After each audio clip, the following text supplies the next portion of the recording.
Hello guys, in this video I'm going to show you how to share a quote in the Blobby application. The first thing you need to do is enter the app.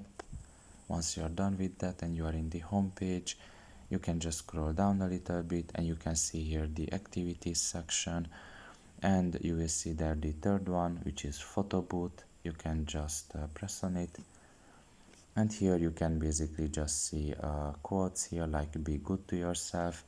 And if you look a little bit up, you can see that there are three symbols there, or three options. You can see one is kind of like a paint symbol, the second is a quotation mark, and the third one is an emoji symbol.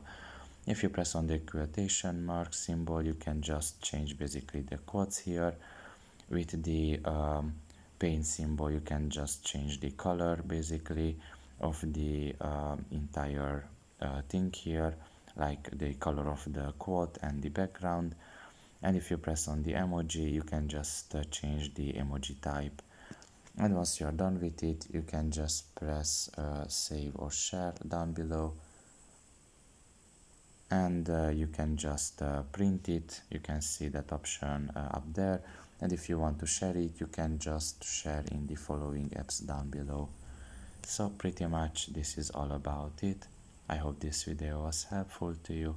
Thank you for listening, and see you next time. Bye bye.